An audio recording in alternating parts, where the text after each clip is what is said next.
Selamat sore, Bapak Ibu sekalian. Selamat bertemu kembali pada pertemuan ke-6 dalam mata kuliah analisis biaya pemasaran. Berbicara mengenai biaya pemasaran dalam arti sempit, yaitu biaya-biaya yang dikeluarkan untuk menjual dan membawa produk ke pasar. Biaya pemasaran dalam arti luas, yaitu biaya-biaya yang dikeluarkan sejak saat produksi selesai dan disimpan dalam gudang sampai produk tersebut berubah menjadi uang tunai. Penggolongan biaya pemasaran. 1. Order getting, yaitu biaya untuk mendapatkan langganan. 2. Order filling, yaitu biaya untuk memenuhi pesanan.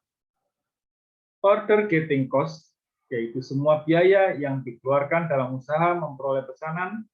Jadi yang termasuk dalam biaya order getting, salesman, komisi, dan advertensi. Order filling cost, yaitu semua biaya yang dikeluarkan untuk mengusahakan agar produk sampai ke tangan pembeli dan biaya-biaya untuk mengumpulkan uang dari pembeli. Penggolongan biaya pemasaran menurut fungsinya. Biaya penjualan meliputi gaji salesman, bonus, komisi, biaya perjalanan salesman, dan lain-lain. Biaya advertensi meliputi gaji karyawan bagian advertensi, biaya pameran, biaya sampel, biaya promosi, iklan, dan lain-lain. Biaya pergudangan meliputi sewa gudang, gaji karyawan pergudangan. Biaya pembungkusan dan pengiriman meliputi gaji bagian pembungkus, gaji bagian pengiriman, biaya penyusutan kendaraan. Biaya kredit dan penagihan meliputi gaji bagian penagihan, kerugian piutang dihapuskan, potongan tunai. Biaya akuntansi untuk biaya pemasaran. Cara menganalisis biaya pemasaran. Analisis biaya pemasaran dapat digolongkan menjadi 3, yaitu 1. Analisis biaya pemasaran menurut jenis biaya atau objek sasarannya. 2. Analisis biaya pemasaran menurut fungsi. Distribusi adalah suatu kegiatan pemasaran yang memerlukan pengeluaran biaya. Analisis biaya pemasaran menurut fungsi ini bertujuan untuk mengendalikan biaya dan berguna untuk analisis biaya pemasaran menurut cara penerapan usaha pemasaran. Ketiga, analisis biaya pemasaran menurut cara penerapan usaha pemasaran. Apabila analisis biaya pemasaran menurut fungsinya hanya berguna untuk pengendalian saja, tetapi tidak membantu dalam mengarahkan kegiatan pemasaran, analisis ini dapat dibagi sebagai berikut. A. Menurut jenis produk. B. Menurut daerah pemasaran. C. Menurut besarnya pesanan. D. Menurut saluran distribusi. Langkah-langkah yang harus ditempuh dalam menganalisis biaya pemasaran. 1. Menggolongkan jenis biaya pemasaran menurut fungsinya. 2. Menentukan jenis analisis yang akan digunakan. 3. Menggolongkan jenis biaya pemasaran ke dalam biaya langsung, biaya setengah langsung, dan biaya tidak langsung. Menentukan dasar alokasi biaya pemasaran. Fungsi penjualan, dasar alokasi yang dapat digunakan hasil penjualan. Advertensi, dasar alokasi yang dapat digunakan volume penjualan. Pergudangan dan dasar alokasi yang dapat digunakan adalah volume barang, berat, jumlah produk yang dikirim. Pembungkus dan pengiriman, dasar alokasi yang dapat digunakan volume barang, berat, jumlah produk yang dikirim. Kredit dan penagihan, dasar alokasi yang dapat digunakan banyaknya pesanan dari langganan. Akuntansi, dasar alokasi yang dapat digunakan banyaknya pesanan dari langganan. Kelima, bandingkan antara hasil dan biaya menurut jenis produknya, baik menurut daerah pemasaran, besarnya pesanan maupun saluran distribusi. Dan yang terakhir, mencari laba bersih. Manfaat analisis biaya pemasaran menurut jenis produk. 1. Menentukan tingkat keuntungan tiap produk, memberikan informasi biaya dalam menentukan harga jual. 3. Membantu dalam memperkirakan pengaruh perubahan produk atau metode penjualan produk terhadap biaya dan laba. Manfaat analisis biaya pemasaran menurut daerah pemasaran. 1. Mengendalikan biaya pemasaran di tiap daerah pemasaran. Hal ini sangat penting apabila pengendalian biaya tersebut dikendalikan langsung oleh cabang yang bersangkutan. Mengarahkan pemasaran produk pada daerah-daerah yang memberikan keuntungan yang tinggi. Contoh, analisis biaya pemasaran menurut jenis produk. PT X menjual 3 macam produk, A, B, dan C. Biaya pemasaran yang dikeluarkan dalam bulan April 2012 sebagai berikut. Fungsi penjualan jumlah Rp95.500.000. Fungsi pergudangan 75 juta. Fungsi pembungkus dan pengiriman jumlah 63 juta. Advertensi sejumlah 54 juta. Kredit dan penagihan 28.800.000 dan akuntansi 49.200.000 sehingga total jumlah 365.500.000. Dan data selanjutnya sebagai berikut.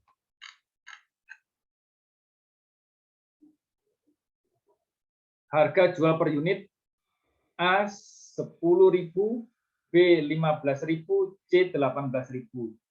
Harga pokok per unit A 8.000, B 11.000, C 12.000. Jumlah produk terjual A 80.000 unit, B 50.000 unit, C 20.000 unit. Berat produk per unit kilogram A 2,25 kg, B 2,5 kg, C 3,5 kg. Frekuensi produk tercantum dalam faktur penjualan A 6.400, B 5.700, C 2.900. Frekuensi pesanan dari langganan dalam unit A 2.400 unit, B 3.000 unit, C 1.800 unit. Dasar alokasi biaya pemasaran yang akan digunakan untuk menganalisis biaya pemasaran sebagai berikut. Di mana fungsi penjualan, dasar alokasi yang dapat digunakan adalah hasil penjualan. Fungsi pergudangan, dasar alokasi yang dapat digunakan berat jumlah produk yang terjual. Fungsi pembungkus dan pengiriman, dasar alokasi yang dapat dipergunakan unit produk yang terjual. Fungsi advertensi, dasar alokasi yang dapat digunakan adalah unit produk yang terjual. Fungsi akuntansi, dasar alokasi yang dapat digunakan frekuensi produk tercantum dalam faktur. Dan fungsi kredit dan penagihan, dasar alokasi yang dapat digunakan adalah frekuensi pesanan dari langganan. Diminta 1, tentukanlah tarif alokasi biaya pemasaran tersebut. 2, buatlah laporan rugi laba menurut produk A, B, dan C. Maka jawabnya adalah sebagai berikut. Fungsi penjualan jumlah 95.500.000, dasar alokasi 1.910.000.000 rupiah, di mana tarif alokasi adalah 5%. Didapatkan dari pembagian 95.500.000 dibagi 1.910.000.000. Pergudangan 75 juta dan jumlah dasar alokasi 375.000. Sehingga tarif alokasi sebesar 200.000 diperoleh dari 75 juta dibagi 375.000. Pembungkus dan pengiriman 63 juta, dasar alokasi 150.000 sehingga tarif alokasi 420 diperoleh dari 63 juta dibagi 150.000. Sedangkan advertensi jumlahnya 54 juta, jumlah dasar alokasi 150.000 dan tarif alokasi sebesar 360.000. diperoleh dari 54 juta dibagi 150.000. Kredit dan penagihan 28.800.000, jumlah dasar alokasi 7.200 sehingga tarif alokasi 4.000 yang diperoleh dari 28.800.000 dibagi 7.200. Akuntansi 49.200.000 dan jumlah dasar alokasi 15.000 sehingga tarif alokasi adalah sebesar 3.280 yang diperoleh dari 49.200.000 dibagi 15.000. Adapun keterangannya adalah sebagai berikut. Hasil penjualan produk A 8.000, 80.000 dikali 10.000, B 50.000 dikali 15.000, C 20.000 dikali 18.000. Untuk berat produk yang terjual, produk A 80.000 dikali 2,25, B 50.000 dikali 2,5, C 20.000 dikali 4. Di mana penjumlahan totalnya sebesar 375.000. Untuk jumlah unit yang terjual A 80.000, B 50.000, C 20.000 dengan total 150.000. Frekuensi pesanan dari langganan adalah produk A 2.400, produk B 3.000, produk C 1.800 dengan total 7.200. Untuk frekuensi produk tercantum dalam faktur, produk A sebesar 6.400, produk B 5.700, produk C 2.900 dengan total 15.000. Dan ini adalah laporan rugi labanya PTX, di mana hasil penjualan produk A 800 juta, produk B 750 juta, produk C 360 juta, jumlah total 1.910 juta rupiah. Harga pokok penjualan produk A 640 juta, produk B 550 juta, produk C 240 juta, dan jumlahnya 1.430 juta. Sehingga diperoleh laba kotor dari pengurangan hasil penjualan dikurangi harga pokok penjualan, di mana diperoleh produk A 160 juta, produk B 200 juta, produk C 120 juta. Dan total adalah subtotal laba kotor 480 juta. Biaya pemasaran dalam fungsi penjualan produk A 40 juta, pergudangan 36 juta, pembungkus dan pengiriman 33.600.000, advertensi 28.800.000, kredit dan penagihan 9.600.000, akuntansi 20.992.000, di mana total jumlah biaya pemasaran 168.992.000. Sehingga didapat laba bersih minus 8.992.000 atau rugi sebesar 8.992.000. Sedangkan untuk produk B, biaya pemasaran fungsi penjualan 37.500.000, pergudangan 25 juta, pembungkus dan pengiriman 21 juta, advertensi 18 juta, kredit dan penagihan 12 juta, akuntansi 18.696.000, total jumlah biaya pemasaran 132.196.000, sehingga laba kotor dikurangi laba bersih diperoleh 67.804.000 rupiah. Untuk produk C, biaya pemasaran fungsi penjualan 18 juta, pergudangan 14 juta, pembungkus dan pengiriman 8.400.000, advertensi 7.200.000, kredit dan penagihan 7.200.000, akuntansi 9 512.000. Sehingga total jumlah biaya pemasaran 64.312.000. Diperoleh laba bersih dari pengurangan laba kotor dikurangi biaya pemasaran sebesar 55.688.000.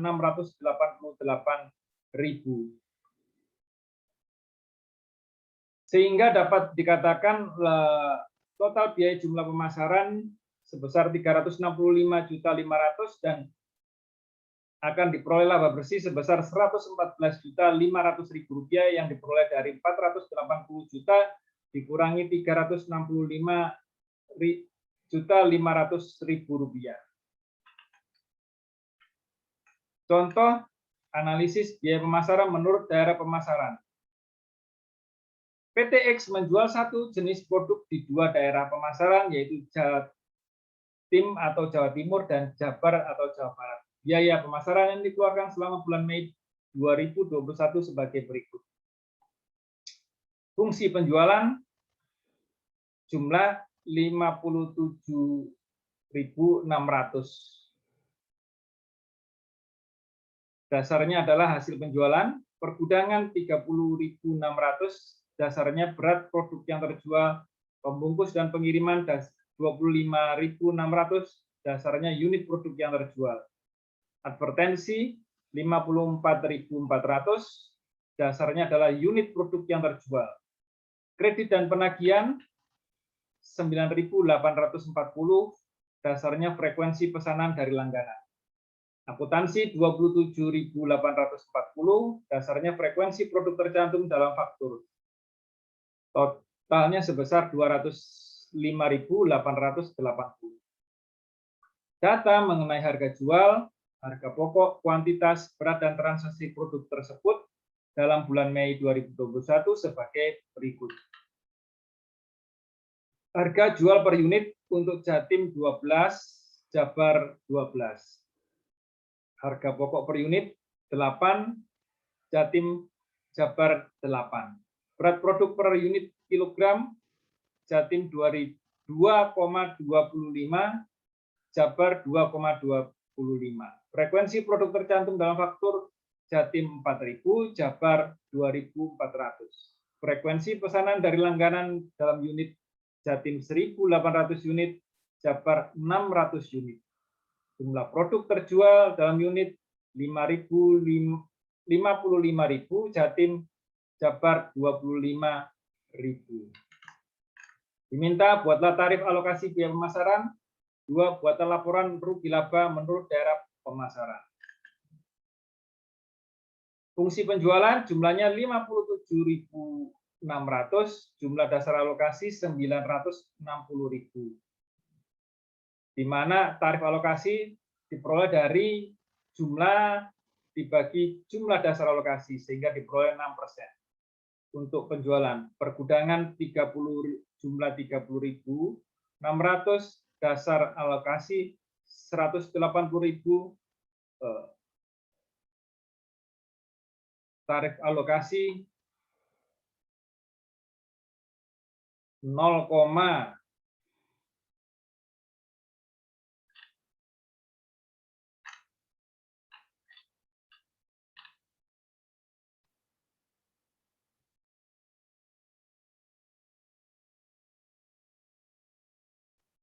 0,17.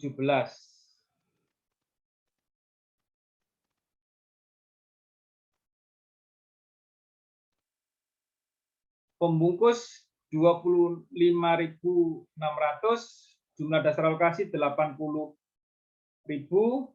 tarif alokasi 0,32. Advertensi jumlahnya 54.400, jumlah dasar alokasi 80.000, tarif alokasi 0,68. Kredit dan penagihan jumlah 9.840, jumlah dasar alokasi 2.400, tarif alokasi 4,1. Untuk akuntansi 27.840 jumlahnya, jumlah dasar alokasi 6.400, tarif dasar alokasi 4,35.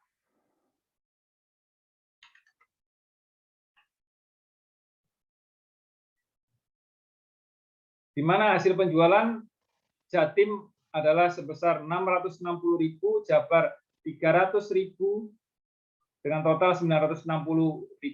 660.000 ini diperoleh dari 55.000 dikalikan 12, sedangkan 300.000 diperoleh dari 25.000 dikali 12. Berat produk yang terjual Jatim 55.000 dikali 2,25 diperoleh 123.750, Jabar 25.000 dikali 2,25 sama dengan 56.250, totalnya 180.000. Untuk jumlah unit yang terjual, Jawa Timur 55.000, Jawa Barat 25.000, totalnya 80.000. Frekuensi pesanan dari langganan, Jawa Timur 1.800, Jabar 6.000, totalnya 2.400. Frekuensi produk tercantum dalam faktur Jatim 4.000, Jabar 2.400, total 6.400. Sehingga laporan laba ruginya PTX 31 Mei 2021, di mana hasil penjualan produk A, maaf, ini Jawa Timur, dan ini adalah Jawa Barat. Hasil penjualannya adalah sebagai berikut: Jatim 660.000, Jawa Barat 300.000, jumlah 960.000. Harga pokok penjualan 440.000 Jatim, Jabar 200.000, totalnya 640.000. Laba kotor Jatim 220.000, Jabar 100.000, totalnya 320.000. Untuk biaya pemasaran fungsi penjualan Jatim 39.600, Jawa Barat 18.000, total 57.600. Fungsi pergudangan Jatim 21.038, Jabar 9.563, sehingga total 30.600. Fungsi pembungkus dan pengiriman Jatim 17.600, Jabar 8.000, total 25.600. Advertensi 37.400 Jatim, Jabar 17.000, total 54.400. Kredit dan penagihan 7.380 Jatim, Jabar 2.460, total 9.840. Akuntansi 17.400 untuk Jatim, Jawa Barat 10.440, total 27.840. Jumlah biaya pemasaran Jatim 140.418, Jabar 65.463, total 205.880. Dan akhirnya diperoleh laba bersih untuk Jatim 79.583 diperoleh dari 220.000 laba kotor dikurangi 140.418 jumlah biaya pemasaran, laba bersihnya 79.583 untuk Jatim, Jabar 34.538, totalnya 114.120 rupiah. Demikian penjelasan saya. Terima kasih atas perhatiannya.